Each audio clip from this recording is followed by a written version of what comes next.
अस्सलामुअलैकुम स्टूडेंट्स, आज हम कंप्यूटर पढ़ेंगे। तो सबसे पहले आप अपनी बुक देख लीजिए। आपकी बुक का नाम है कंप्यू ब्रेन क्लास 6 कंप्यूटर। ठीक है, क्लास 6 की बुक है आपकी ये कंप्यूटर की, जिसका नाम है कंप्यू ब्रेन। चैप्टर स्टार्ट करने से पहले हम इसका कंटेंट देखेंगे, तो आप जल्दी से इसका कंटेंट ओपन कर लिए। आपको हम आपका PA2 का सिलेबस बता देते हैं। तो जैसा कि हम पहले जब आपको पढ़ाया था, तो इससे पहले हमने हाफ ईयरली और PA फर्स्ट का सिलेबस बताया था। आज हम क्या बता रहे हैं आपको, PA सेकेंड, यानी जो अब आपका नेक्स्ट टेस्ट होगा। आपका PA फर्स्ट का सिलेबस ये था, जिसमें आप PA फर्स्ट का टेस्ट दे चुके हैं, तो अब आपको इससे कुछ नहीं पढ़ना है। फिर आपका हाफ ईयरली एग्ज़ाम होने लगा, तो हाफ ईयरली एग्ज़ाम का आपका सिलेबस हमने बताया। इसमें हाफ ईयरली एग्ज़ाम भी आप ऑलरेडी इसका दे चुके हैं। हाफ ईयरली जो आपका एग्ज़ाम था वो हो चुका है। तो आपको चैप्टर नंबर 5 तक कुछ नहीं पढ़ना है। 1 2 3 4 5 कुछ नहीं पढ़ना है। अब जो आपका PA2 होगा, यानी जो PA सेकेंड जो आपका टेस्ट होगा, उसमें 2 चैप्टर आ रहे हैं, चैप्टर नंबर 6 और चैप्टर नंबर 7। ये 2 चैप्टर आपके PA सेकेंड में आ रहे हैं। ठीक है स्टूडेंट्स, तो PA सेकेंड में जो आपको पढ़ने हैं, जो आपके PA सेकेंड का टेस्ट होगा, उसमें कितने चैप्टर आएंगे? 2 चैप्टर। कौन कौन से? चैप्टर नंबर 6 और चैप्टर नंबर 7। तो ये आपको दोनों चैप्टर पढ़ने हैं, सिर्फ यही तैयार भी करने हैं। तो आज जो हम पढ़ने जा रहे हैं वो है हमारा chapter number 6, formula in MS Excel 2007। और हम ये आज कंप्लीट करेंगे पार्ट नंबर 6 में। पार्ट नंबर 5 हमने कहाँ तक करा था? चैप्टर नंबर 5 तक। चैप्टर नंबर 6 आज किस में स्टार्ट कर रहे हैं हम? पार्ट नंबर 6 में। तो page number 47, chapter number 6, formula in MS Excel 2007 start करते हैं। पेज नंबर 47 ओपन कर लिए। पेज नंबर 47 है बच्चों, देखिए हमारा ये। ठीक है स्टूडेंट्स, उसके बाद यहाँ पर जो हर बार की तरह काम करना होता है, थोड़ा सा क्या है, पार्ट लिखना और डेट लिखना। पार्ट किस दिन लिखेंगे आप, मतलब पार्ट क्या लिखेंगे? पार्ट तो हमारा 6 है, तो 6 ही लिखेंगे। यहाँ पर पार्ट 6 चल रहा है ना, 6 चल रहा है। इससे पहले हमारा पार्ट 5 में कंप्लीट हुआ था हाफ ईयरली का। यहाँ पर आप लिख लिए पार्ट नंबर 6, और यहाँ पर आपको डेट लिखनी है। तो डेट आपको खुद लिखनी पड़ेगी। और कौन सी डेट लिखनी है आपको यहाँ पर? आपको यहाँ पर वो डेट लिखनी है जिस दिन ये वीडियो यूट्यूब पर अपलोड होगी। किस दिन की? जिस दिन भी ये वीडियो यूट्यूब पर आएगी, उस दिन की यहाँ पर आपको तारीख लिखनी है। चलिए चैप्टर स्टार्ट करते हैं। In this chapter you will be able to learn about different formulas in MS Excel 2007। ये कह रहे हैं इस चैप्टर में आप क्या पढ़ेंगे, किस काबिल हो पाएंगे? Able to learn about different formulas in MS Excel 2007। आप इस लायक हो पाएंगे कि MS Excel 2007 के अंदर जो डिफरेंट फार्मूलाज हैं उसे आप पढ़ पाएँ, उसे समझ पाएँ। इट्स इंट्रोडक्शन, उसके इंट्रोडक्शन के बारे में। टेक्स्ट फार्मूला क्या होता है, न्यूमेरिक फार्मूला क्या होता है, ऑपरेटर्स क्या होता है, या राइटिंग सिंपल फार्मूलाज, फार्मूला को, सिंपल फार्मूला को कैसे लिखना है, या ऑपरेटर प्रेसिडेंस क्या होता है, कॉपिंग फार्मूला कैसे कॉपी करना है। ठीक है, स्टैटिस्टिकल फंक्शंस के बारे में पढ़ेंगे। Sorting out data sorting out कैसे करना है, सॉर्ट आउट कैसे करना है डाटा, या वर्कशीट को प्रिंट कैसे करना है, प्रिंटिंग का वर्कशीट। ये सारे टॉपिक आज हम इसके अंदर कवर करने जा रहे हैं। ये सारे टॉपिक आपको आज पढ़ने हैं। पहला इंट्रोडक्शन है।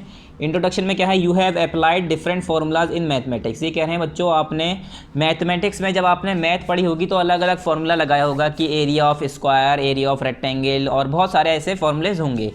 तो ये कह रहे हैं इसी तरह से MS Excel के अंदर भी फार्मूला होते हैं। क्या? In MS Excel formulas are written in different way, मगर लिखे अलग जाते हैं। ये कह रहे हैं जैसे कि आपने मैथमेटिक्स के अंदर फार्मूलाज यूज़ किए हैं, अप्लाई किए हैं, तो MS Excel के अंदर जैसे कि आपने मैथ में फार्मूला यूज़ किए उस तरीके से नहीं, बल्कि formulas are written in a different way. MS Excel के अंदर फार्मूलाज जो होते हैं वो कैसे लिखे जाते हैं? डिफरेंट वे में लिखे जाते हैं, अलग हिस्से, अलग तरीके से लिखे जाते हैं। A formula in MS Excel starts with an is equal to equal sign. मतलब जो हमारा फार्मूला स्टार्ट होता है वो एक इक्वल टू साइन के साथ स्टार्ट होता है। With an is equal to, ये हमारा इज़ इक्वल टू साइन होता है ना, तो इस साइन के साथ स्टार्ट होता है हमारा फार्मूला। मतलब अगर कोई आप फार्मूला लिखना चाह रहे हैं तो फार्मूला लिखने से पहले ये वाला साइन, इक्वल का साइन, इज़ इक्वल टू का साइन, क्या? इज़ इक्वल टू का साइन आपको लगाना पड़ेगा। ये हमारा क्या होता है? बराबर का साइन, इज़ इक्वल टू का साइन लगाना पड़ेगा। उसके बाद and may be a maximum of 8192 characters in length. और फार्मूला आपका कितना बड़ा हो सकता है पता है? 8192 कैरेक्टर्स लेंथ में, लंबाई में आप उसमें लिख सकते हैं। इतना बड़ा फार्मूला आप उसके अंदर लिख सकते हैं। सोचिए, इतना बड़ा तो फार्मूला किसी को याद ही नहीं होगा। ठीक है, इतना बड़ा तो फार्मूला इंसान लिख ही नहीं पाएगा, और लिखेगा भी तो अगर 8100 पूरे 92 है, 90 91 92। ठीक है, तो इतना बड़ा फार्मूला कौन लिखेगा? मगर इतनी लेंथ बता दी है, इतनी लेंथ, इतनी कैरेक्टर उसके अंदर लेंथ में लिख सकते हैं हम। और हमारा अगर कोई फार्मूला हमें लिखना है तो पहले उसके क्या लिखना है, इक्वल का साइन लगाने के बाद उसके बाद हमें बाकी फार्मूला लिखना है, जैसे इक्वल फिर सम या equal average, equal maximum, equal मिन, ये हमारे फार्मूले ही तो हैं सब। सेल एड्रेस देते हैं इक्वल A1 सम B4 equal A1 plus A2, B4 नहीं A2, ठीक है। सम रो और कॉलम को कैसे ऐड कर सकते हैं, वैसे कर सकते हैं, रिजल्ट तो लाना है हमें, कैसे भी जोड़ सकते हैं। चलिए यहाँ पर देखिए, the data in a formula can consist of any of the following, ये कह रहे हैं जो हमारा डेटा होता है फार्मूला के अंदर वो इन सब में से कुछ भी कंसिस्ट कर सकता है। उस डेटा जो हमारा फार्मूला होता है उसके अंदर इन सब में से कोई सी भी चीज़ आ सकती हैं। पहला क्या है, वैल्यूज़। वैल्यूज़ के लिए हम क्या करते हैं, न्यूमेरिक और स्ट्रिंग यूज़ करते हैं।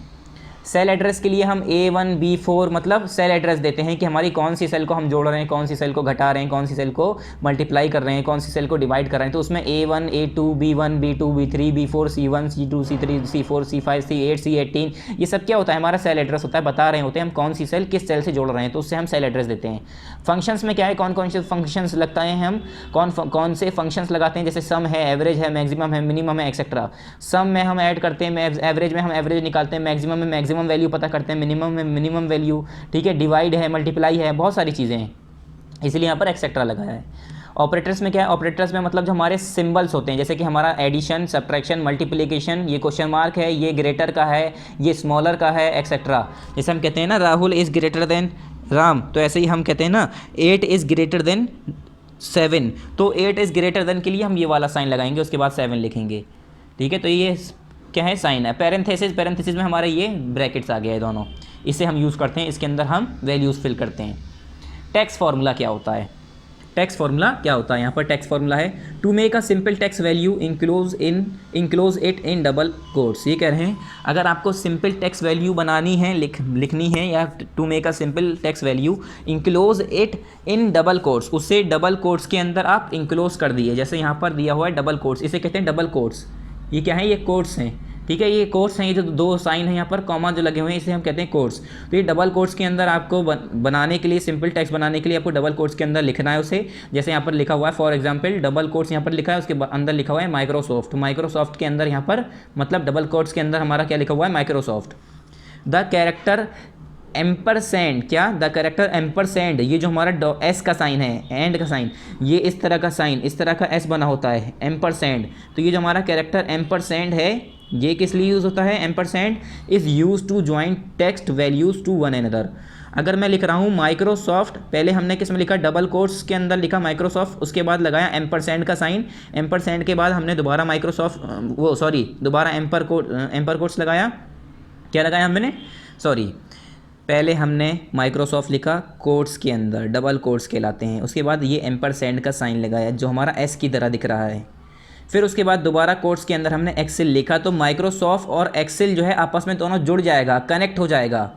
तो इन्हें ज्वाइन करने के लिए, कोई भी कैरेक्टर को ज्वाइन करना है हमें, तो उसके बीच में हम ये वाला साइन लगाते हैं जो हमारे कीबोर्ड पे बना होता है एस, इसे हम कहते हैं एम्परसेंड। तो लिखा है for example equal double quotes के अंदर Microsoft equal Microsoft ampersand Excel, क्या, इक्वल माइक्रोसॉफ्ट एम्परसेंड एक्सेल। और हमें तो ये तो पता ही है कि ये कोट्स के अंदर लिखा जाता है, तो ये आपस में एक दूसरे को ज्वाइन कर देगा, ठीक है। फिर है हमारा न्यूमेरिक फार्मूला। न्यूमेरिक फार्मूला में क्या है, numeric formulas use operators that are used to perform some kind of comparisons और कैलकुलेशंस। ये कह रहे हैं जो न्यूमेरिक फार्मूलाज हैं वो किस लिए यूज क्या होते हैं, यूज ऑपरेटर्स, वो कौन से ऑपरेटर्स यूज़ करते हैं, that are used to perform some kind of comparison और कैलकुलेशंस।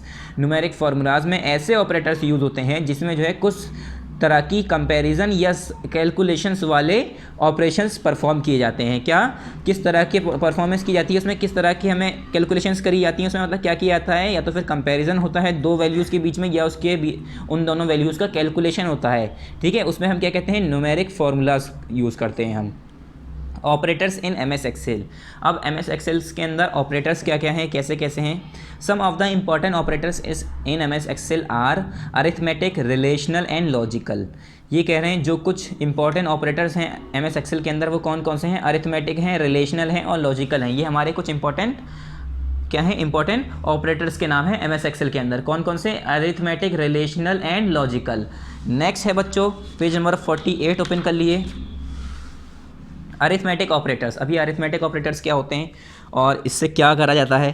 तो अरिथमेटिक ऑपरेटर्स में क्या होता है, arithmetic operators are applied to the type of calculation with numeric values. ये कह रहे हैं अरिथमेटिक ऑपरेटर्स वहाँ पर अप्लाई किया जाता है किस तरह के, to the type of calculation, किस तरीके की कैलकुलेशन विद न्यूमेरिक वैल्यूज़, जिसमें न्यूमेरिक वैल्यूज़ होती हैं। क्या न्यूमेरिक वैल्यूज़ होते हैं, मतलब कुछ नंबर्स होते हैं उसके अंदर, उसमें हम क्या करते हैं अरिथमेटिक ऑपरेटर्स यूज़ करते हैं। दे कैन नॉट, यहाँ पर लिखा है they can not be applied with strings, और ये हम स्ट्रिंग्स के साथ अप्लाई नहीं कर सकते, ठीक है स्टूडेंट्स। फिर है दूसरा हमारा रिलेशनल ऑपरेटर्स। रिलेशनल ऑपरेटर्स क्या होते हैं, अब relational operators are applied to compare two values. ये कह रहे हैं जो हमारा रिलेशनल ऑपरेटर्स होते हैं वो हम दो वैल्यू को कंपेयर करने के लिए क्या करते हैं, अप्लाई करते हैं। जैसे मैंने कहा कि C2 is greater than D2, यानी C2 में जो वैल्यू फील्ड है, जो टेक्स्ट लिखा हुआ है या जो भी कुछ नंबर लिखा हुआ है वो D2 से बड़ा है, इसका मतलब ये है। तो ग्रेटर का साइन ये हो गया, स्मॉलर का साइन ये हो गया, यहाँ पर है ना ग्रेटर देन, लेस देन, या ग्रेटर देन और इक्वल टू, या तो फिर बराबर होगा या बड़ा होगा, इसका मतलब ये होता है। या अगर मैंने लिखा है लेस देन और इक्वल टू, तो इसका मतलब होता है या तो फिर छोटा होगा या बराबर होगा, ठीक है। तो मैंने ये सारे हैं हमारे क्या हैं ऑपरेटर्स हैं जो कि हमारे इनके मीनिंग यहाँ पर लिखे हुए हैं, और ये रिलेशनल ऑपरेटर्स के दिए हुए हैं यहाँ पर सिंबल। यहाँ पर हमारे अरिथमेटिक ऑपरेटर्स की यहाँ पर सिंबल दिए हैं, जैसे कि addition, subtraction, multiplication, division, exponential. Exponential होता है पावर, और ये परसेंट, ठीक है, ये परसेंट निकालने के लिए। और ये वाला हमारा पावर होता है, जैसे हम कहते हैं 2 की पावर 6 या 2 की पावर 2। तो 2 की पावर 2 का मतलब तो आपको पता ही होगा, 5th क्लास में इतना तो पता होगा, नहीं भी पता होगा तो आगे मैथ में पढ़ेंगे पावर के फॉर्म में, ठीक है। पावर अगर एक्सपोनेंशियल फॉर्म होते हैं, ये एक्सपोनेंशियल होना चाहिए स्पेलिंग, ये थोड़ी एक्सपोनेंशिएशन, ठीक है। ये कह रहे हैं रिलेशनल ऑपरेटर्स। तो हमने बताया जैसे कि relational operators are applied to compare two values. Relational operators जब अप्लाइड करते हैं जब हम दो वैल्यूज़ को कंपेयर करना चाह रहे हैं। किस लिए अप्लाई करते हैं हम किस लिए अप्लाई करते हैं, दो वैल्यूज़ को कंपेयर करने के लिए। दे फॉर्म रिलेशनल एक्सप्रेशंस, और वो रिलेशनल एक्सप्रेशंस बना लेते हैं। These operators always produce a single values as output, और ये जो हमारे ऑपरेटर्स हैं ये हमेशा सिंगल वैल्यू निकालते हैं आउटपुट के तौर पे, मतलब जिसका रिजल्ट आता है या तो फिर ट्रू आएगा या फॉल्स आएगा। दो इसके रिजल्ट आते हैं, ठीक है, खाली इसके दो रिजल्ट होते हैं ट्रू और फॉल्स के फॉर्म में। अगर आपसे मैंने पूछा कि 7 इज़ ग्रेटर देन 8, तो आप क्या कहेंगे, फॉल्स। क्यों, 7 क्योंकि छोटा है, 8 से बड़ा, 8 बड़ा है, तो हमने कहा है 7 इज़ ग्रेटर देन 8, तो ये तो गलत हो गया, तो फॉल्स हुआ। तो इस तरह से दो ही रिजल्ट आते हैं, ट्रू और फॉल्स। अगर मैंने कहा 7 इज़ इक्वल टू 7, तो ये तो बात सही है, तो क्या हो गया, ट्रू हो गया। तो दो फॉर्म में खाली हमेशा इसका जो रिजल्ट आता है, जो ऑपरेटर्स हैं इसका, these operators always produce a single value as output, हमेशा एक सिंगल वैल्यू आउटपुट के तौर पे निकालती है। फिर है हमारा लॉजिक ऑपरेटर्स। लॉजिक ऑपरेटर्स में क्या है, logical operators are applied to compare two or more relational operators. अभी हमने जैसे यहाँ पर रिलेशनल ऑपरेटर्स की बात की थी, तो लॉजिकल ऑपरेटर्स में क्या होता है, दो या दो से ज़्यादा, क्या, अगर कहीं पर लॉजिकल ऑपरेटर्स है तो लॉजिकल ऑपरेटर किस लिए अप्लाई किया जाता है, दो या दो से ज़्यादा रिलेशनल एक्सप्रेशंस को कंपेयर करने के लिए। हो सकता है कि दो रिलेशनल एक्सप्रेशंस हो कहीं पर लिखी हूँ, या दो से ज़्यादा रिलेशनल एक्सप्रेशंस लिखी हूँ, तो उन्हें कंपेयर करने के लिए हम क्या करते हैं, लॉजिकल ऑपरेटर्स को यूज़ करते हैं।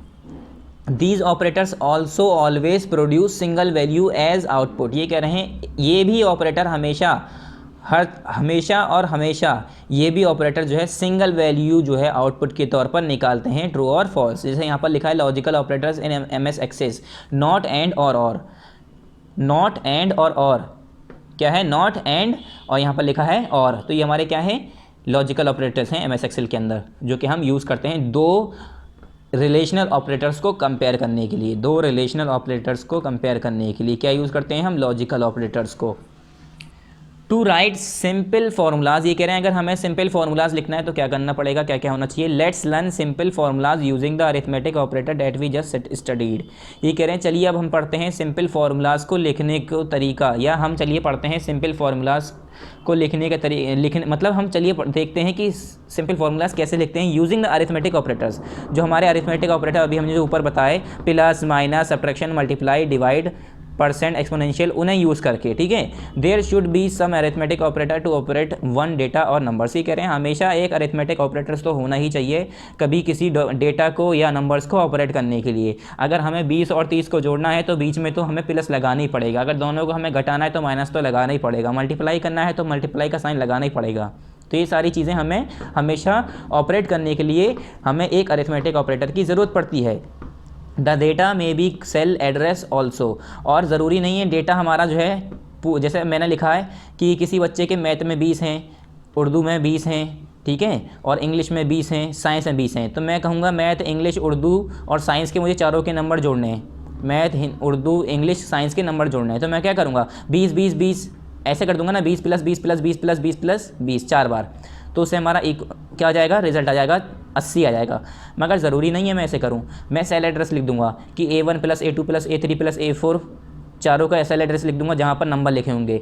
मान लो C2 में है, एक C3 में है या C4 में है, तो मैं कहूँगा C1 C2 C3 C4, ठीक है, उससे हमारा सेल एड्रेस लिख दूंगा। और सेल एड्रेस लिखते ही जैसे ही मैं इक्वल के बाद मगर जैसे मैं एंटर करूँगा तो उससे मेरा रिजल्ट आ जाएगा, ठीक है। यहाँ पर जैसे मल्टीप्लाई करा C5 × 15, तो इसमें हमारा क्या होना चाहिए, सेल एड्रेस होना चाहिए, हमारा नंबर और सेल एड्रेस दोनों यहाँ पर यूज़ कर रहे हैं। Page number 49, next page, error surface. ये एरर सरफेसेस क्या होते हैं, कभी कभी ऐसा होता है हम कुछ फार्मूलाज गलत लिख दें या कुछ गलती हो जाए हमसे, तो यही लिख कह रहे हैं ये, you may gate errors while doing calculation. ये कह रहे हैं कभी कभी एरर हो सकता है, आपको एरर मिल सकता है जब आप कैलकुलेशन कर रहे हों। Some common error that surface with their reason are, ये कह रहे हैं कुछ कॉमन एरर हैं जो कि इंसान ज़्यादातर उस पर काम करते में हो जाते हैं लोगों से, और उसके रीजंस दिए हुए हैं। जैसे कि यहाँ पर इस तरह से आता है बना हुआ, तो ये 4 बार हैश बना हुआ है, इसका मतलब है the column is not wide enough to display the number. इसका मतलब ये है कि जो हमारा कॉलम है वो इतना बड़ा नहीं है जिससे हमारा नंबर उसके अंदर आ पाए, तो आपको कॉलम का साइज़ बढ़ाना पड़ेगा। फिर हैश करके वैल्यू लिखाएगा, इसका मतलब ये है वैल्यू के इस तरह से अगर आए तो इसका मतलब ये है the formula contain N invalid operations. इसका मतलब ये है जो हमारा फॉर्मूला है उसके अंदर कोई इनवैलिड ऑपरेशंस है, कोई इनवैलिड ऑपरेशंस आपने लिख रखी है, कुछ भी लिख सकते हैं आप, हो सकता है कोई गलती से उसमें प्लस माइनस मल्टीप्लाई या कुछ और लिख रखा हो, तो आपने करना कुछ हो, आप करना लिखा कुछ हो। यहाँ पर लिखा है हैश टैग के बाद, हैश के बाद यहाँ पर divide upon 0, division by 0 is said an invalid operation. जैसे कि हमें पता है किसी भी नंबर को अगर हम 0 से डिवाइड करेंगे तो वो माना नहीं जाता, कोई भी नंबर 0 से डिवाइड नहीं हो सकता। तो ये एक क्या है, इसका मतलब ये है कि आप इसे डिवाइड नहीं कर सकते, ये इनवैलिड ऑपरेशंस हैं। तो इस तरह से आपको ये सिंबल नज़र आएगा। और ये हैश के बाद N/A लिखा है अगर, तो इसका मतलब ये है डेटा इज़ नॉट अवेलेबल, कि आप जो डेटा जिस पे कैलकुलेशन कर रहे हैं, जो भी आप कैलकुलेशन कर रहे हैं वहाँ पर डेटा अवेलेबल नहीं है, मौजूद नहीं है, इसका मतलब ये है। तो ये कुछ एरर्स हैं जो आपको मेनली देखने को मिल सकते हैं। फिर है ऑपरेटर प्रेसिडेंस। ऑपरेटर प्रेसिडेंस में क्या है, in numeric formula the output of the formula is calculated on the basis of the order of precedence of the mathematical operators. ये कह रहे हैं जो हमारा न्यूमेरिकल फार्मूला है उसमें जो आउटपुट होता है फार्मूला का, वो कैलकुलेट कैसा होता है, order on the basis of order of precedence of the mathematical operators. जो हमारा मैथमेटिकल ऑपरेटर्स है उसके ऑर्डर ऑफ प्रेसिडेंस के लेकर किस तरह से वो प्रिसीड कर रहा है, किस तरह से लिखा गया है, किस तरह से हमने उसे यूज़ करा है, ठीक है। ऑर्डर ऑफ प्रेसिडेंस के हिसाब से जो मैथमेटिकल ऑपरेशंस हैं उसके बेसिस पर हमारा जो आउटपुट होगा वो उसी के बेसिस पर आएगा। यहाँ पर है order of precedence of operators, जैसे फर्स्ट है यहाँ पर पैरेंथेसिस, उसके बाद एक्सपोनेंट, उसके बाद मल्टीप्लिकेशन और डिवीज़न, उसके बाद प्लस और माइनस, ये एडिशन और सब्ट्रैक्शन। यहाँ पर जैसे दिया है 5 + 4 × 3, तो देखिए पहले इन्होंने प्लस, फिर यहाँ पर क्या है 5 + 4 × 3, तो 4 × 1 = 4, 4 × 2 = 8, 4 × 3 = 12, 12 + 5 कितना होता है 17। तो ऑर्डर ऑफ प्रेसिडेंस का मतलब, अब देखिए पहले यहाँ पर मल्टीप्लाई या डिवाइड होगा, तो यहाँ पर पहले मल्टीप्लाई किया है इन्होंने, उसके बाद ऐड किया है। क्यों? क्योंकि पहले मल्टीप्लाई है, फिर डिवाइड है, फिर ऐड है, फिर सब्ट्रैक्शन है, जिसे हम बोर्ड मास कह सकते हैं, ठीक है। तो पहले पैरेंथेसिस को खोला जाता है, उसके बाद एक्सपोनेंट को एक्सपोनेंट जो पावर होती है उसे सॉल्व किया जाता है। तो प्रेसिडेंस का मतलब यही होता है कि 1 बाई 1 हमें करना क्या है। तो सबसे पहले अगर कहीं पर ब्रैकेट लगाए तो ब्रैकेट सॉल्व होगा, उसके बाद एक्सपोनेंट सॉल्व होगा, उसके बाद मल्टीप्लाई, उसके बाद डिवाइड, उसके बाद अगर एडिशन है तो एडिशन, उसके बाद अगर सब्ट्रैक्शन है तो सब्ट्रैक्शन, सीरीज़ में होता है। तो देखिए यहाँ पर अब पहले इन्होंने मल्टीप्लाई किया है, अगर मैं 5 + 4 कर देता तो ये हो जाता 9, और 9 × 1 = 9, 9 × 2 = 18, 9 × 3 = 27 होता, तो 27 तो रिजल्ट है नहीं, ठीक है, 27 तो रिजल्ट है नहीं। तो वही कह रहे हैं पहले मल्टीप्लाई, पहले हमारा ऑर्डर किसका है, मल्टीप्लाई का, अगर डिवाइड है तो फिर डिवाइड का, मगर उससे पहले क्या है मल्टीप्लाई का, तो मल्टीप्लाई करेंगे, उसके बाद हम एडिशन करेंगे। चौथे नंबर पे एडिशन और सब्ट्रैक्शन आता है, तो चौथे नंबर पे तो पहले मल्टीप्लाई है तो मल्टीप्लाई करा, 4 × 3 = 12, फिर उसके बाद एडिशन आता है, तो एडिशन यानी 12 + 5 17 हो गया। अब यहाँ पर देखिए पहले डिवीज़न है, तो हमें पता है एडिशन से पहले डिवीज़न होता है, तो यहाँ पर डिवाइड करेंगे हम 6 को 2 से, तो 2 से डिवाइड करा, 2 × 3 = 6, 3 आया, तो 6 और 3 कितना हुआ, 9 हुआ। पहले हमारा डिवाइड आता है, डिवाइड के बाद एडिशन सब्ट्रैक्शन जो भी होता है वो आता है। हमने पहले डिवाइड किया, डिवाइड हमारा पहले होता है, डिवाइड करने के बाद हमारा एडिशन या सब्ट्रैक्शन होता है। तो यहाँ पर एडिशन हो रहा है, तो 2 से डिवाइड करेंगे जब 6 को तो 3 आएगा, 3 को हम फिर जोड़ देंगे, 9 हो गया। अगर हम यहाँ पर जोड़ने लगते बाद में डिवाइड करते तो रिजल्ट हमारा गलत आ जाता। ठीक है स्टूडेंट्स, ये हमारा फिर फ्रैक्शन वाला कैलकुलेशन होता है जो आपने पढ़ा ही है। तो ये सब मैथ का काम है, बोर्ड मास जिसे हम कहते हैं, एक तरह से बोर्ड मास वाला जो फंक्शन है यहाँ पर ऑपरेट हो रहा है। तो ये आपको तो आना चाहिए अगर मैथ आपने पढ़ी है। टू कॉपी फार्मूला, अभी कह रहे हैं अगर आपको फार्मूला कॉपी करना है तो उसके लिए क्या करना है।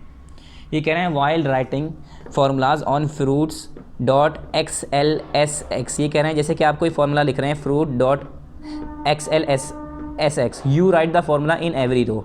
तो आपको क्या करना है, हर रो में आपको फार्मूला लिखना पड़ेगा। जहाँ पर आप जैसे कि जहाँ पर कहीं भी आप कैलकुलेशन कर रहे हैं, जिसका आप टोटल चाह रहे हैं, जो भी चाह रहे हैं, वहाँ पर हर रो में आपको लिखना पड़ेगा। But imagine if there was a long list of 50 item. अगर ये कह रहे हैं इमेजिन करो कि 50 आइटम हैं, 50 आइटम में आप कहाँ तक फार्मूले लिखोगे, 50 बार फार्मूले लिखोगे। या अगर 100 आइटम है, 150 आइटम है, बड़ी बड़ी कंपनीज़ हैं, वो कहाँ से पूरा ऐड करेंगे, वो तो जो अकाउंटेंट होते हैं उन्हें क्या करना पड़ेगा पूरा। उसके बाद कॉपी फार्मूला का ऑप्शन होता है, उससे करते हैं वो। उसमें क्या होता है, Excel provides you the formula copying facility to assist you out. ये कह रहे हैं जो एक्सेल है, MS एक्सेल है जिस पे आप ये काम कर रहे हैं, इसमें हमारा एक्सेल जो है हमें क्या प्रोवाइड करता है, फार्मूला कॉपिंग फैसिलिटी प्रोवाइड करता है, जिससे हमें असिस्ट कर सकते हैं, इन सारी प्रॉब्लम से बाहर निकल सकते हैं। मतलब इन सारी प्रॉब्लम को हम फेस कर सकते हैं, आराम से कर सकते हैं। ठीक है, तो ये कौन प्रोवाइड करता है हमें, एक्सेल। उसके बाद है you require to type the formula only once. आपको क्या करना है, खाली जैसे यहाँ पर है बच्चों, देखो ये हमारा है, ये हमारा C है और ये क्या है 7। तो C7 से हम C7 plus D7 plus E7 हम जोड़ रहे हैं। तो यहाँ लिखा है equal C7 plus D7 plus E7। एक बार आपको फार्मूला लिखना है, एक बार हमने फार्मूला लिख लिया, उसके बाद लिखने के बाद क्या करना है, only once, and then you can drag it to other cell as you did with autofill. जैसे कि हम ऑटोफिल के साथ करते थे, इसी की तरह आप इसे ड्रैग करके पूरा नीचे तक ले आइए। और यहाँ पर जैसे कि अब C7 था तो अपने आप वो C8 plus D8 plus E8 हो जाएगा। फिर यहाँ पर C9 plus D9 plus E9 हो जाएगा। फिर यहाँ पर क्या है C10, फिर यहाँ पर D, यहाँ से इधर से D है, इधर से 10 है ये वाला, फिर यहाँ पर E है, यहाँ से इधर से 10 है तो E10। तो C इक्वल के बाद अपने आप ये पूरा फॉर्मूला अपने आप पेस्ट हो जाएगा यहाँ पर, जहाँ तक आप ड्रैग करेंगे, और उसके बाद आपको रिजल्ट भी मिल जाएगा। तो ये कह रहे हैं कॉपी फार्मूला से ये फ़ायदा होता है, अगर 150 बंदे हैं, 150 स्कूल के स्टूडेंट्स हैं, तो उन सब की लिस्ट कब तक आप ऐड करते रहेंगे, कब तक जोड़ते रहेंगे, तो जो रिजल्ट बनता है वो ऐसे ही बनता है।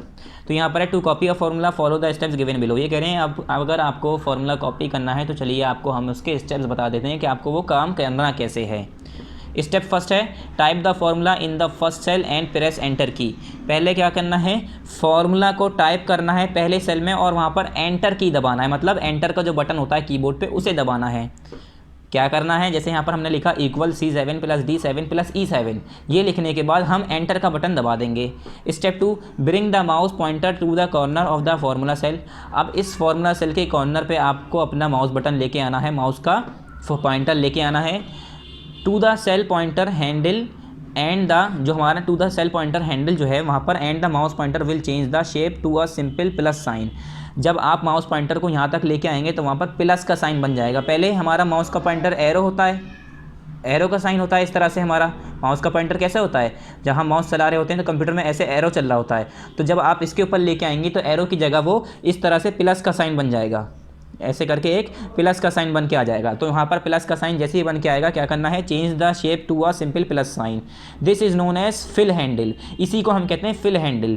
तो ये हमारा फिल हैंडल कहते हैं, इसे हम यहाँ पर लेके आएंगे जब, तो यहाँ से ऐसे बदल के ऐसे साइन हो जाएगा, तो इसे हम कहते हैं फिल हैंडल। फिर पेज नंबर 49 है ये, पेज नंबर 50 ओपन करिए। Next step, step number 3, fill handle का जब साइन आ जाए, click and drag the fill. तो यहाँ से देखिए यहाँ पर क्लिक करना है, क्लिक करने के बाद उसे ड्रैग करना है। तो देखिए पहले यहाँ तक एक ही था, अब देखिए पूरा खिंच के आ गया यहाँ तक। With left button till the end of the list, कहाँ तक, लेफ्ट बटन। जैसे मैंने अब माउस को यहाँ पर क्लिक किया, प्लस का साइन आया, वैसे क्लिक कर दिया लेफ्ट वाला माउस बटन, लेफ्ट का माउस बटन क्लिक करा और नीचे तक खींचता हुआ ले आऊँगा, जहाँ तक मुझे वो पूरी कैलकुलेशन करनी है, पूरा नीचे तक खींचता हुआ ले जाऊँगा लिस्ट तक। एंड लिस्ट तक। As you drag you will see a dotted line appearing around the range of cell.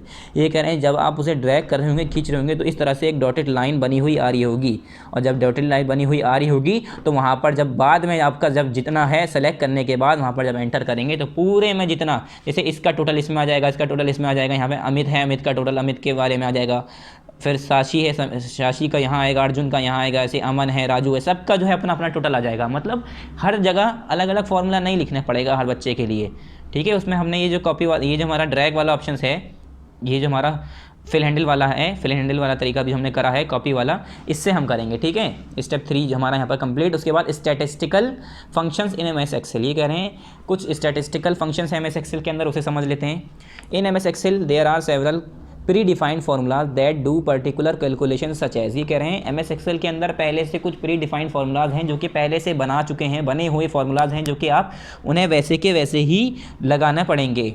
मतलब अपनी तरफ से कोई फार्मूला नहीं लगा सकते, ये पहले से प्री डिफाइंड है, पहले से बने हुए हैं, डिफाइन करे हुए हैं, ठीक है। जैसे कि पहला है सम, उसके बाद ब्रैकेट, फिर एवरेज है उसके बाद ब्रैकेट, मैक्सिमम है उसके बाद ब्रैकेट, मिनिमम है उसके बाद ब्रैकेट। तो ये जो सम है, एवरेज है, मैक्सिमम है, मिनिमम है, इसके बाद जो ब्रैकेट दिया है वो क्या है, तो इसके अंदर हम वैल्यूज़ लिखते हैं, ठीक है। सम ऑफ C2 से C5 तक, तो उसके अंदर अगर हमें जोड़ना है दोनों को तो हमारा एम्परसेंड वाला जो हमारा एम्परसेंड्स वाला जो हमारा साइन था, एस वाला साइन, वो लगा देंगे तो आपस में वो कनेक्ट कर देगा।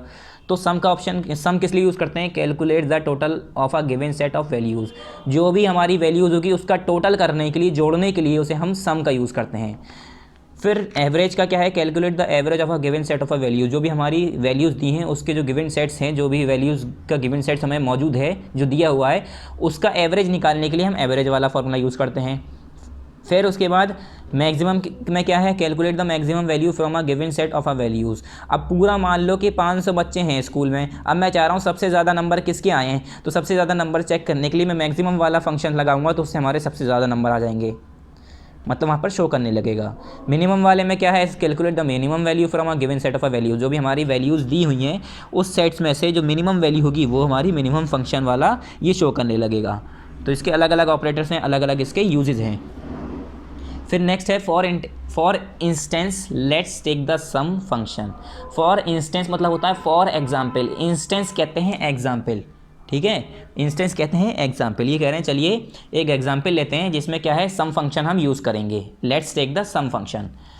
यहाँ पर देखिए to add follow the steps given below. ये कह रहे हैं सम फंक्शंस को अगर आपको लगाना है तो उसके लिए कुछ स्टेप्स हैं जो आपको फॉलो करने पड़ेंगे। अगर आप चाह रहे हैं कि हम सम फंक्शन लगा दें तो उसके कुछ स्टेप्स हैं। पहला स्टेप फर्स्ट क्या है, select an empty cell where sum of the numbers will hold. ये कह रहे हैं सबसे पहले एम्प्टी सेल को सिलेक्ट करो जहाँ पर हमारा जो सम है नंबर का वो होल्ड करना चाहिए। Where the sum of the numbers will hold. For instance F7, जैसे कि एग्जाम्पल दी इन्होंने F7, ये सेल एड्रेस बताया इन्होंने। ये कह रहे हैं सिलेक्ट एन एम्प्टी सेल, सबसे पहले एक एम्प्टी सेल को सिलेक्ट करो जहाँ पर जो हमारा सम है नंबर्स का वहाँ पर हम करने जा रहे हैं, जहाँ पर हम सम करने जा रहे हैं, जहाँ पर हम फॉर्मूला लिखने जा रहे हैं। फॉर इंस्टेंस F7, जैसे यहाँ पर इन्होंने F7 को सिलेक्ट कर रखा है। देखिए यहाँ पर नीचे देखिए टोटल मार्क में F7 उन्होंने सेलेक्ट कर रखा है, मतलब यहाँ पर फॉर्मूला लगाएंगे, यहाँ पर टोटल मार्क्स लेना चाहिए, यहाँ पर रिजल्ट चाहिए। फिर click formulas tab on the ribbon. क्या रिबन पे जाके फॉर्मूला टेक्स्ट है उस पर आपको क्लिक करना है, ठीक है। फॉर्मूला टेक्स्ट पे आपको क्लिक करना है, रिबन के ऊपर फॉर्मूला टेक्स्ट होगा, फॉर्मूलाज में देखिए फॉर्मूलाज आ गया, फॉर्मूलाज पे क्लिक करना है। क्लिक करने के बाद यहाँ पर लिखा है इंसर्ट फंक्शन। तो तीसरा स्टेप होगा आपका click the insert function in the function library group. ये हमारा फंक्शन लाइब्रेरी ग्रुप है, फंक्शन लाइब्रेरी लिखा है।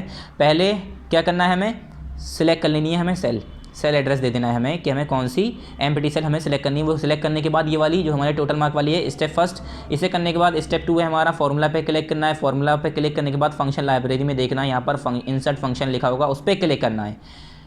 फिर the insert function dialog box comes up, वहाँ पर एक इंसर्ट फंक्शन डायलॉग बॉक्स खुल के आएगा। इस तरीके से इंसर्ट फंक्शन डायलॉग बॉक्स खुल के आएगा। स्टेप 4 हमारा क्या होगा, सिलेक्ट सम। यहाँ पर देखो बच्चों लिखा हुआ है sum, average, if, hyperlink, count, max, sin, बहुत सारे लिखे हुए हैं, ठीक है। तो यहाँ पर हमें क्या सिलेक्ट करना है, सम। हमें सम चाहिए तो हम सिलेक्ट कर लेंगे सम सिलेक्ट करने के बाद and click the okay button, यहाँ पर लिखा है ओके पे क्लिक कर देंगे। उसके बाद a new dialog box comes up, वहाँ पर एक नया डायलॉग बॉक्स खुल के आ जाएगा। फिर पेज नंबर 50 है, ये 51 ओपन कर लिए, page number 51। Step number 5, step number 5 में क्या है, right the arguments in number field. फिर नंबर फील्ड के अंदर जो हमारे आर्गूमेंट्स हैं वो आपको लिख लेना है। जैसे date is the range of a cell to get their sum, जैसे कि हमें रेंज लिखनी है सेल की कि हमें कहाँ से कहाँ तक, हमें कौन सी सेल तक का हमें सम चाहिए।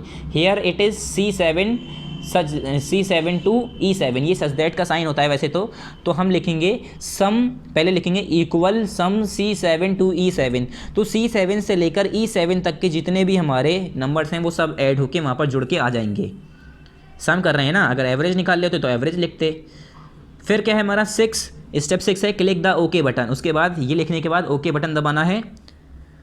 ओके बटन दबाने के बाद यहाँ पर लिखा है ना टाइप सेल रेंज हेयर, यहाँ पर सेल रेंज आ गई, लिख दी हमने C7 टू E7।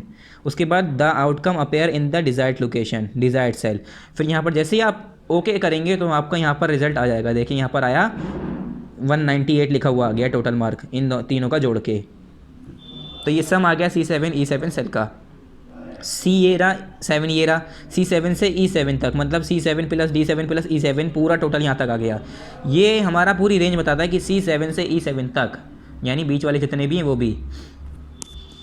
फिर है यहाँ पर you may use other functions as well as in the same manner. ये कह रहे हैं इसी तरीके से आप, जैसे हमने यहाँ पर सम करा है वैसे ही आप वहाँ पर क्या कर सकते हैं, हाइपरलिंक लगा सकते हैं, एवरेज लगा सकते हैं, ठीक है, काउंट का है ये कर सकते हैं, मैक्सिमम कर सकते हैं, मिनिमम कर सकते हैं, बहुत सारी जो फंक्शंस हैं आपके सेम मैनर में आप कर सकते हैं।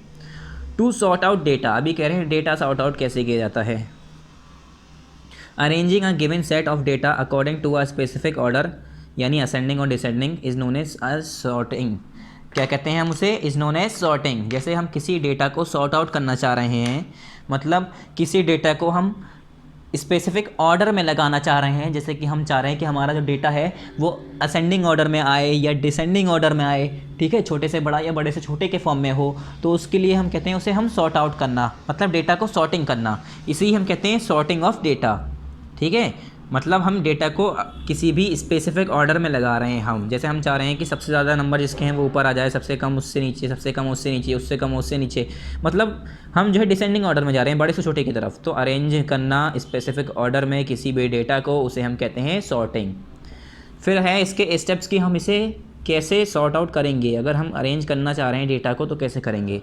तो कह रहे हैं स्टेप यहाँ पर to sort data follow the steps given below. पहला स्टेप है select the cell with the data to sort. सबसे पहले आप सिलेक्ट कर लिए सेल को जिसका डेटा आप चाह रहे हैं कि सॉर्ट हो जाए। तो देखिए यहाँ पर इन्होंने पूरी 7 से लेकर 16 तक सारी सेलेक्ट कर रखी है, सॉरी 8 से लेकर 16 तक कर रखी है, 7वीं वाली को छोड़ रखी है। तो 7 से 18 तक की इन्होंने पहले अपने माउस से सिलेक्ट कर लिया। सिलेक्ट करने के बाद दूसरा स्टेप क्या है, सिलेक्ट सेल्स। यहाँ पर इन्होंने सेल सिलेक्ट कर ली। स्टेप 2 क्या है, क्लिक डेटा टैब।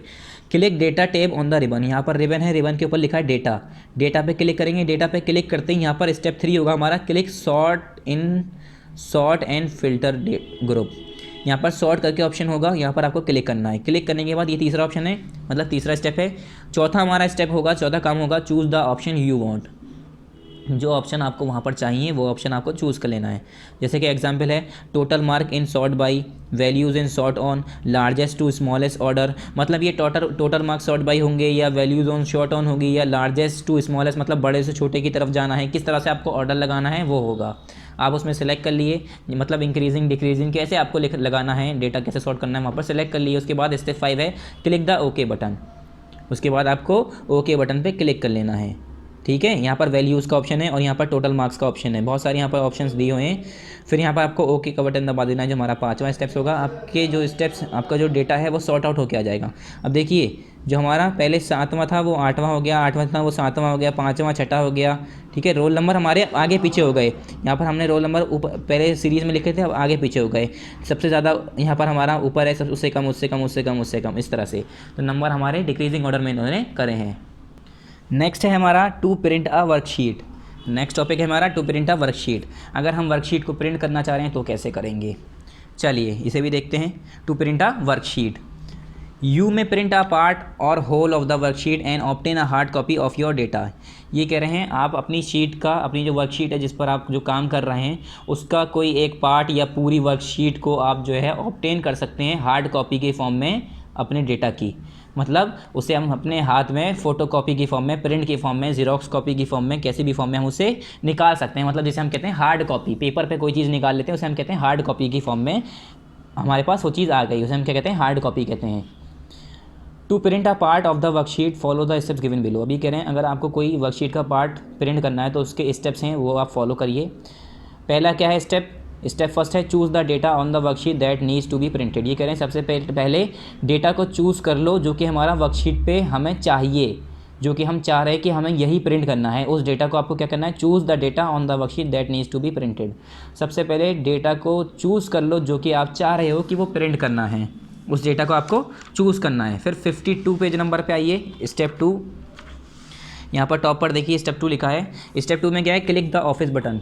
फिर यहाँ पर जब चूज़ करने के बाद यहाँ पर ऑफिस बटन यहाँ पर ऊपर होता है, उसे क्लिक करना है and then select print option. फिर ऑफिस बटन को क्लिक करते ही यहाँ पर पूरा आएगा new, open, save as, print और प्रिपेयर, सेंड और अलग अलग हमारे ऑप्शंस आ रहे हैं। तो यहाँ पर आपको प्रिंट करना है तो हम प्रिंट पे दबाएंगे, क्लिक ऑफिस बटन, आप प्रिंट, यहाँ पर एक प्रिंट का ऑप्शन होगा, आपको इस पर क्लिक कर देना है। ठीक है बच्चों, ये लिखा है प्रिंट पर आपको क्लिक करना है। उसके बाद the print dialogue box comes up, एक प्रिंट डायलॉग बॉक्स खुल के आ जाएगा, ये पूरा प्रिंट डायलॉग बॉक्स है। ठीक है, उसके बाद क्लिक ऑन सिलेक्शन, यहाँ पर प्रीव्यू है। प्रीव्यू में क्या होता है, देखने को कि हमारी शीट कैसी लग रही है, हम क्या हमारी शीट सिलेक्ट होगी, कैसी आएगी, प्रीव्यू के लिए। स्टेप 3 क्या है कि now click on selection in the print what option. Print what option में यहाँ पर किस पे करना है, हमें सिलेक्शन में क्लिक करना है। यहाँ पर देखो सिलेक्शन लिखा है, सिलेक्शन यहाँ छोटा सा लिखा है, इस पर इन्होंने क्लिक भी कर रखा है। सिलेक्शन है, एंटायर वर्कबुक है, टेबल है, एक्टिव शीट है, छोटे छोटे यहाँ पर कुछ दिए, तो यहाँ पर सिलेक्शन वाले पे क्लिक करना है in the print what option. यहाँ पर प्रिंट वॉट लिखा है, प्रिंट वॉट वाला ऑप्शन ये पूरा एक बॉक्स है, इसके अंदर लिखा है सिलेक्शन, इस पर क्लिक करना है। You may also increase the value of number of copies. आप जो है नंबर ऑफ कॉपीज़ भी बढ़ा सकते हैं। नंबर ऑफ कॉपीज़ 5 कॉपी निकालनी है, 6 कॉपी निकालनी है, 7 निकालनी है, जितनी आपको प्रिंट चाहिए यहाँ पर आप बढ़ा सकते हैं, if you desire more than 1 copy. उसके बाद स्टेप 4 है click okay button to obtain your printed sheet. उसके बाद चौथा हमारा जो होगा, यहाँ पर ओके बटन पे आपको क्लिक करना है, उससे हमारी जो प्रिंटेड शीट है वो हमारे पास वापस मतलब हमारी प्रिंट होके आ जाएगी। तो यहाँ पर हमारा चैप्टर कंप्लीट होता हुआ, मतलब इसकी रीडिंग कंप्लीट होती हुई, उसके बाद हम करने जा रहे हैं एक्सरसाइजेस। 1 बाय 1 हम इसकी एक्सरसाइजेस करेंगे। पहला है हमारा multiple choice question. Multiple choice question किस में करना है, हमें बुक में ही रहने देना है। उसके बाद नेक्स्ट है हमारा पेज नंबर 53 पर आंसर दिस क्वेश्चन। ठीक है, आंसर दी फॉलोइंग क्वेश्चन, ये हमें किस में करना है, ये हर बार की तरह आपको कॉपी में करना है, इन कॉपी, हर बार की तरह आपको कॉपी में करना है। मैं इसीलिए लिखवा देता हूँ। और फिल इन द ब्लैंक्स फिर हमारा है, फिल इन द ब्लैंक्स किस में करना है बच्चों, तो ये फिल इन द ब्लैंक्स जो है हमारा किस में करना है, ये हमें करना है बुक में। ठीक है स्टूडेंट्स, ये सारे काम हमें बुक में करने हैं। चलिए 1 बाय 1 करते हैं। पहला है हमारा multiple choice question. Multiple choice question में फर्स्ट ए क्या है हमारा, n अपॉन ए जो हमारा आ रहा है सिग्निफाइज दैट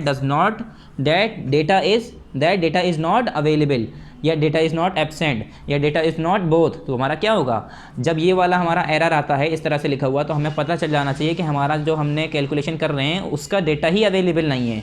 तो यहाँ पर क्या आएगा, data is not available. Option number B हो गया, ए का क्वेश्चन नंबर ए का ऑप्शन नंबर बी हो गया, बी पर आप टिक कर दिए, डेटा इज़ नॉट अवेलेबल। फिर बी है हमारा, क्वेश्चन नंबर बी है इसका, मल्टीपल चॉइस का क्वेश्चन बी। इन न्यूमेरिक फार्मूला जो होता है हमारा, the output of formula is calculated on the basis of order of preceding, क्या, प्रेसिडेंस ऑफ डैश ऑपरेशंस। मैंने बताया था जो हमारा न्यूमेरिक फार्मूला होता है, जो उसमें आउटपुट निकल के आता है फार्मूला का, उसमें वो कैलकुलेशन कैसे होती है, किसके बेसिस पर होती है, तो order of precedence of mathematical operations. जो हमारी मैथमेटिकल ऑपरेशंस है उसके प्रेसिडेंस के हिसाब से, सीरीज़ के हिसाब से, ठीक है, किस हिसाब से हमें उसे परफॉर्म करना है। पहले डिवीज़न, मल्टीप्लिकेशन, जैसे हमारा बोर्ड मास होता है ना, bracket of, divide, multiply, add, subtract. आपने बोर्ड मास पढ़ा होगा, नहीं पढ़ा होगा तो आपकी गलती है। 4th 5th में इंसान पढ़ लेता है, 3rd 4th में इंसान पढ़ लेता है, ठीक है, 4th में तो इंसान पढ़ लेता है, बच्चा हर बच्चा 5th में 4th में पढ़ लेता है।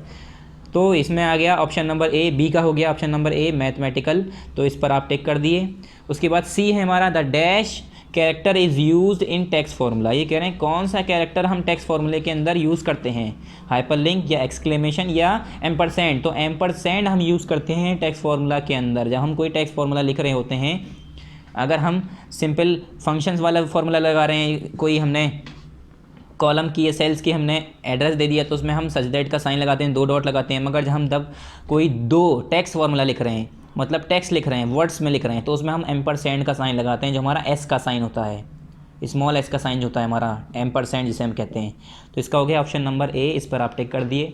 फिर नेक्स्ट हमारा D, formula in M S Excel में be a maximum of dash character in length. ये कह रहे हैं जो हमारा एम एस एक्सेल है उसके अंदर जो हमारा फॉर्मूला होता है उसके अंदर मैक्सिमम कितनी कैरेक्टर्स आ सकते हैं लेंथ के हिसाब से, लंबाई में कितने कैरेक्टर्स आप उसके अंदर रख सकते हैं या कितने कैरेक्टर आ सकते हैं। तो मैंने बताया था 8192 कैरेक्टर्स इसके अंदर आ सकते हैं लेंथ में, ठीक है। तो ये हो गया ऑप्शन नंबर ए हो गया इसका सही। तो आप इस पर टिक कर दिए बच्चों, ये आपका ऑप्शन नंबर ए इसका करेक्ट ऑप्शन है, ठीक है। आप इस पर टिक करिए। फिर से देखिए ए का क्या है हमारा, बी है, इस पर टिक करिए। बी का क्या है हमारा, ए, इस पर टिक करिए। सी का क्या है हमारा, ए, इस पर भी टिक करिए। डी का क्या है हमारा, ए। तो बी, सी और डी का तो हमारा ए है, सिर्फ ए का हमारा बी है। तो आप इन तीनों चारों पर टिक कर दिए। नेक्स्ट पेज नंबर 53 पर देखिए, आंसर दी फॉलोइंग क्वेश्चन है। तो ये भी आप कॉपी में करना है, तो इसे अभी बाद में कराते हैं। उससे पहले हम आ जाते हैं फिल इन द ब्लैंक्स पे। पहले आप फिल इन द ब्लैंक्स पे आ जाइए। फिल इन द ब्लैंक्स में पहला क्या है, ए क्या है, numeric formulas perform some type of dash और डैश और कंपैरिजन। ये कह रहे हैं हमारे जो न्यूमेरिक फार्मूलाज होते हैं वो किस तरह, सम टाइप के कुछ तरह के क्या करते हैं, कंपैरिजंस करते हैं और क्या करते हैं, कैलकुलेशंस करते हैं। Numeric formulas perform some types of calculations और कंपैरिजंस। जो न्यूमेरिक फार्मूलाज होते हैं वो क्या करते हैं, कुछ तरह के कैलकुलेशंस करते हैं और कंपैरिजन करते हैं। तो इसमें क्या लिखेंगे आप, कैलकुलेशन लिख लिए, CALCULATIONS, कैलकुलेशंस, ठीक है। स्पेलिंग में मिस्टेक्स नहीं होनी चाहिए। फिर बी है इसका, relational operators are used to compare dash values. ये कह रहे हैं जो हमारे रिलेशनल ऑपरेटर्स होते हैं वो किस लिए यूज़ होते हैं, क्या का यूज़, इसलिए ये कह रहे हैं रिलेशनल ऑपरेटर्स जो होते हैं वो इसलिए यूज़ होते हैं कि वो कंपेयर कर पाएँ कितनी वैल्यू को, डैश वैल्यूज़। तो हमें पता है जब रिलेशनल ऑपरेटर्स हम यूज़ करते हैं तो दो वैल्यूज़ को कंपेयर करते हैं, कितनी वैल्यूज़ को, टू वैल्यूज़ को। तो are used to compare two values, ये क्या हो गया, टू लिख दिए यहाँ पर, TWO2। सी है इसका, logical operators are used to compare two or more dash expressions. जैसे कि मैंने अभी आपको पीछे पढ़ाया था कि जो लॉजिकल ऑपरेटर्स होते हैं वो भी कंपेयर करने के लिए ही यूज़ होते हैं, मगर वो किसे कंपेयर करते हैं, दो या दो से ज़्यादा एक्सप्रेशंस। कौन से expressions, relational expressions. Logical operators जो हैं वो दो या दो से ज़्यादा अगर रिलेशनल ऑपरेशंस या रिलेशनल एक्सप्रेशंस आपके गिवन हैं तो उसके लिए हम लॉजिकल ऑपरेटर्स यूज़ करते हैं उन दोनों को, या उनसे ज़्यादा जितने भी हों उन्हें कंपेयर करने के लिए। तो ये क्या हो गया, रिलेशनल, RELATIONAL, रिलेशनल। डी है हमारा, you may gate dash while doing calculation. ये कह रहे हैं आपको क्या मिल सकता है जब कैलकुलेशन कर रहे हो, तो हमें एरर मिल सकते हैं। तो ये क्या हो गया, errors, ERRORS। You may get errors while doing calculation, आप एरर्स आपको मिल सकते हैं जब आप कैलकुलेशन कर रहे हो। चलिए अब इसकी एक्सरसाइज पे आ जाते हैं, answer the following questions. Exercise में इसका बच्चों ए देखिए, differentiate between arithmetic, relational and logical operators. ये कह रहे हैं आपको डिफरेंशिएट करना है अरिथमेटिक, रिलेशनल और लॉजिकल ऑपरेटर्स में, मतलब डिफरेंस बताना है तीनों में, ठीक है। तीनों की आपको डेफिनेशन बतानी है, तीनों के बारे में आपको बताना है। तो डिफरेंस क्या है इन तीनों में, तो आंसर नंबर ए एक्सरसाइज 2 है हमारी, पेज नंबर 48 पे। कहाँ, पेज नंबर 48 पे। पहले आप पेज नंबर 48 ओपन कर लिए, यहाँ पर पेज नंबर 48 पे आ गए हम। यहाँ देखिए पहले हमारा है अरिथमेटिक ऑपरेटर, उसके बाद रिलेशनल ऑपरेटर, ठीक है। ये अरिथमेटिक ऑपरेटर पूरा हो गया यहाँ तक, उसके बाद रिलेशनल ऑपरेटर्स पूरा यहाँ तक, उसके बाद हमारा लॉजिकल ऑपरेटर्स पूरा यहाँ से यहाँ तक। ये आपको टेबल नहीं बनानी है दोनों। आंसर नंबर ए है हमारा, एक्सरसाइज 2 है, आंसर नंबर ए है, एक्सरसाइज 2 है। पहले अरिथमेटिक ऑपरेटर लिख के इसके बारे में लिखेंगे, फिर आंसर नंबर ए एक्सरसाइज 2 ही है ये पूरा। अरिथमेटिक, रिलेशनल और हमारा लॉजिकल, तीनों के बारे में लिखना है ना। तो अरिथमेटिक ऑपरेटर्स के बारे में पहले यहाँ से यहाँ तक लिख लेंगे, उसके बाद ये लिखने के बाद रिलेशनल ऑपरेटर्स लिखेंगे यहाँ से लेकर यहाँ तक। फिर तीसरी डेफिनेशन जो होगी वो होगी हमारी लॉजिकल ऑपरेटर्स की, वो पूरा यहाँ से लेकर आपको यहाँ तक लिखना है। यहाँ पर आंसर नंबर ए एक्सरसाइज 2 का कंप्लीट हो जाएगा। ये मैंने तीनों जगह आंसर नंबर ए एक्सरसाइज 2 लिख दिया क्योंकि तीनों डेफिनेशन आ रही हैं, ठीक है। अरिथमेटिक, रिलेशनल, उसके बाद लॉजिकल। फिर नेक्स्ट पेज दोबारा क्वेश्चन पे आ जाइए, page number 53, question number B वापस देखिए। What do you understand by the term sorting, explain. ये कह रहे हैं आपको सॉर्टिंग टर्म से क्या समझ में आता है उसे बताइए, एक्सप्लेन करिए। तो इसमें क्या है, ज़रा सा आंसर है, सॉर्टिंग्स का मतलब क्या है, ऑर्डर में लगाना। जो हमारा डेटा है उसे हमें ऑर्डर में अगर अरेंज करना चाह रहे हैं तो उसे हम कहते हैं सॉर्टिंग, चाहे वो इंक्रीजिंग ऑर्डर में हो, डिक्रीजिंग ऑर्डर में हो। पेज नंबर 51 पे, इससे ही पीछे वाले पेज पे इसका रिजल्ट है, इसका आंसर है, मतलब आंसर नंबर बी है, एक्सरसाइज 2 है, ठीक है। तो आंसर नंबर बी एक्सरसाइज 2 देखिए। Arranging a given set of data according to a specific order, यानी ऑर्डर कौन सा हो सकता है, असेंडिंग और descending, is known as sorting. ये क्या हो गया हमारा, सॉर्टिंग। ये हो गया answer number B, answer number B exercise 2। Exercise कौन सी हो गई? 2 हो गई। आंसर नंबर कौन सा हो गया? बी हो गया। तो वही है arranging a given set of data according to a specific order. Order कौन सा है? असेंडिंग या descending is known as sorting. ये सॉर्टिंग की डेफिनेशन हो गई। आंसर नंबर बी हो गया। एक्सरसाइज लिखी है मैंने, ये एक्सरसाइज 2 है इसलिए आंसर नंबर बी। यहाँ पर पेज नंबर 51 पे आपका आंसर नंबर बी हो गया। वापस पे क्वेश्चन आंसर्स पे आ जाइए। क्वेश्चन नंबर सी देखते हैं। क्वेश्चन नंबर सी क्या है? What are the applications of max and min functions.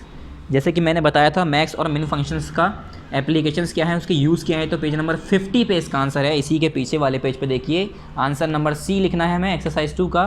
तो आंसर नंबर सी एक्सरसाइज 2 का यहाँ देखिए मैक्स और मिन फंक्शन, ये क्या है? आंसर नंबर 2 एक्सरसाइज सी, एक्सरसाइज 2 है बच्चों, एक्सरसाइज 2 है ये। आंसर नंबर सी हो गया। देखो पहले मैक्स के बारे में लिखा और मिन फंक्शन के बारे में लिखा। तो मैक्स का क्या है? मैक्स क्या करता है? Calculate the maximum value from a given set of values. ये कैलकुलेट करता है मैक्सिमम वैल्यूज़। अगर कोई भी गिवन सेट है, वैल्यूज़ की कोई भी गिवन सेट दिया हुआ है उसमें से मैक्सिमम वैल्यूज़ बताता है। और मिनिमम फंक्शन का क्या है? मिन फंक्शन का क्या है? ये कैलकुलेट करता है मिनिमम वैल्यू कोई भी सेट ऑफ वैल्यूज़ जो गिवन है उसके अंदर से। तो ये आंसर नंबर सी हो गया, एक्सरसाइज 2 हो गया। ये दोनों आपको पूरा लिखना है, मैक्स और मिन करके ऐसे ही उतार लेना है पूरी दोनों लाइन। ठीक है स्टूडेंट्स। फिर क्वेश्चन नंबर डी पे आ जाते हैं। क्वेश्चन नंबर डी देखते हैं। क्वेश्चन नंबर डी जैसे कि हमारा है how can you write a formula in Excel. ये कह रहे हैं एक्सेल के अंदर आप फॉर्मूला कैसे लिख सकते हैं। तो ये हमने क्वेश्चन कट करा दिया है। ठीक है स्टूडेंट्स, ये थोड़ा बड़ा होता फॉर्मूला, पूरे स्टेप्स लिखने पड़ते और ज़्यादा मुश्किल नहीं है और ज़्यादा इतना इंपॉर्टेंट नहीं है, हार्ड नहीं है। ठीक है, क्वेश्चन नंबर ई पे आ जाते हैं। How will you sort data in MS Excel, write its step. ये कह रहे हैं आप MS एक्सेल के अंदर डेटा कैसे सॉर्ट करेंगे, उसके आपको क्या कहते हैं? स्टेप्स लिख रहे हैं। तो पेज नंबर 51 पे इसका आंसर है सॉर्टिंग डेटा वाले में ही। क्वेश्चन नंबर ई है हमारा, एक्सरसाइज 2 है। क्वेश्चन नंबर ई एक्सरसाइज 2 है। ठीक है, सॉर्टिंग डेटा वाला है, ये आंसर है इसका। स्टेप्स लिखने हैं बस अब इसमें। तो देखिए यहाँ पर है to sort data follow the steps given below. हमें स्टेप्स बताने हैं ना, वो तो डेफिनेशन अलग हो गई, दूसरा क्वेश्चन हो गया। आंसर नंबर ई हमसे पूछा है, क्वेश्चन नंबर ई जो है एक्सरसाइज 2 है, ये तो हमें पता ही है। तो ये आंसर नंबर ई हो गया एक्सरसाइज 2 का। यहाँ से to sort data follow the steps given below. Step 1 है हमारा select the cell with the data to sort. Step 2 हमारा click the data tab on the ribbon. Step 3 हमारा click sort in sort and filter group. Step 4 है हमारा choose the option you want, for instance total mark in short by values in sort on largest to smallest in order. और step 5 जो हमारा होगा click the okay button. ये 1 2 3 4 5 पाँचों आपको steps पूरे लिखने हैं, यहाँ से लेकर पूरा यहाँ तक, ऐसे ही जैसे दिया है पूरा, यहाँ से 2 से लेकर ओके बटन तक। यहाँ पर हमारा आंसर नंबर ई, आंसर नंबर ई ख़त्म हो जाएगा। ठीक है, आंसर नंबर ई यहाँ पर कंप्लीट हो जाएगा। और स्टार्ट कहाँ से? यहाँ से। एक्सरसाइज कौन सी हमारी? एक्सरसाइज बता रहा हूँ मैं, ये 2 लिख रहा हूँ, जो एक्सरसाइज 2 है हमारी। ठीक है, पेज नंबर कौन सा है हमारा? पेज नंबर 51 है। फिर क्वेश्चन नंबर एफ क्या है हमारा? क्वेश्चन नंबर एफ क्या है बच्चों? लास्ट क्वेश्चन हमारा इस चैप्टर का। What kind of errors you get while performing calculation. ये कह रहे हैं जब आप कैलकुलेशन कर रहे होते हैं तो उसमें किस तरह के एरर्स आपको देखने को मिलते हैं, किस तरह की गलतियाँ, किस तरह के एरर्स आपको उसमें मिलते हैं। तो question number F page number 49 पे इसका आंसर है। पेज नंबर 49 ओपन कर लिए जल्दी से। यहाँ देखिए page number 49, page number 49, answer number F exercise 2, answer the following questions. You may get errors while doing calculations. Some common errors that surface with their reasons are, पहले ये हमारा हो गया 4 बार हैश, उसके बाद हैश और उसके बाद वैल्यू, उसके बाद हैश और यहाँ पर डाइव div/0, उसके बाद हैश और n/a। ये पूरा आपको लिखना पड़ेगा ऐसे। पहले यहाँ से लिखेंगे you may get error while doing calculation, some common error that surface with their reasons are. यहाँ तक लिखने के बाद पहला लिखेंगे, उसके बारे में यहाँ तक लिखेंगे, फिर वैल्यू लिखेंगे, उसके बारे में पूरा लिखेंगे, फिर डिवीज़न/0 करेंगे तो इसके बारे में पूरा लिखेंगे यहाँ तक, फिर ऐसे ही n/a लिखेंगे तो डेटा इज़ नॉट अवेलेबल यहाँ तक। यानी पूरा यहाँ से लेकर हमें यहाँ तक लिखना है। आंसर नंबर एफ हो गया। एक्सरसाइज कौन सी हो गई? 2 हो गई। तो यहाँ पर लिख लिए आंसर नंबर एफ यहाँ पर कंप्लीट हो गया आपका। एक्सरसाइज तो 2 है ही, हमें पता है। ओके स्टूडेंट्स, यहाँ पर आपका ये जो लास्ट क्वेश्चन था ये आपका कंप्लीट हो गया। सही से आप देख लिए जल्दी से, इसमें कोई गलती नहीं होनी चाहिए। ठीक है स्टूडेंट्स, चलिए अपनी एक्सरसाइज दोबारा से एक बार देख लिए। पहले यहाँ पर ऑप्शन नंबर हमारा बी सही था, इस पर आप टिक करिए। फिर दूसरे का हमारा ए, तीसरे का भी ए, चौथे का भी ए। टिक द करेक्ट हो गई। उसके बाद फिल इन द ब्लैंक्स पाते हैं। फिल इन द ब्लैंक्स में पहला है हमारा कैलकुलेशंस। हमारा जो न्यूमेरिकल फार्मूलाज है वो क्या क्या काम करता है, कैलकुलेशन करता है, कंपैरिजन करता है। रिलेशनल ऑपरेटर जो है हमें किस लिए यूज़ करते हैं, दो वैल्यूज़ को कंपेयर करने के लिए। यहाँ पर इसलिए हमने लिखा है 2। जो हमारा लॉजिकल ऑपरेटर है वो दो या दो से ज़्यादा एक्सप्रेशंस को कंपेयर करता है। कौन से एक्सप्रेशंस को, रिलेशनल एक्सप्रेशंस को। ये हमारा क्या हो गया, रिलेशनल। फिर चौथा है हमारा डी है, you may gate dash while doing calculation. हमें क्या मिल सकता है जब हम कैलकुलेशन कर रहे होते हैं, एरर मिल सकता है। उसके बाद जो हमारे क्वेश्चन आंसर्स हैं ये तो हम आपको ऑलरेडी बता चुके हैं, एक बार बताना है टाइम ज़्यादा होगा, कोई फ़ायदा नहीं है। चलिए अब इसके कंटेंट पे आ जाते हैं जल्दी से। आपको हम दोबारा से आपका सिलेबस रिवाइज़ करा देते हैं। चलिए यहाँ पर आइए। कंटेंट में हमने अभी जैसे कि आपको बताया PA2 का सिलेबस, तो PA2 का बच्चों सिलेबस क्या है, chapter number 6, chapter number 7। Chapter number 6 जो कि अभी अभी हमने कंप्लीट किया है पार्ट नंबर 6 में। नेक्स्ट चैप्टर होगा हमारा पार्ट नंबर 7 में स्टार्ट करेंगे, यूज़ ऑफ MS पब्लिशर 2007, जिससे हमारा PA2 का सिलेबस कंप्लीट हो जाएगा। ठीक है, यही दोनों चैप्टर आपके PA2 में आ रहे हैं, इसके अलावा आपको कुछ नहीं पढ़ना है। ठीक है स्टूडेंट्स, ये दोनों चैप्टर छोटे छोटे चैप्टर हैं, ज़्यादा मुश्किल चैप्टर नहीं है, आसान चैप्टर हैं, तो ये आराम से आप तैयार कर लेंगे। यहाँ पर हमारा चैप्टर कंप्लीट, आपको सिलेबस भी बता दिया है हमने। Thank you very much. Next time हम नेक्स्ट चैप्टर पढ़ेंगे। Thank you very much. अस्सलाम वालेकुम।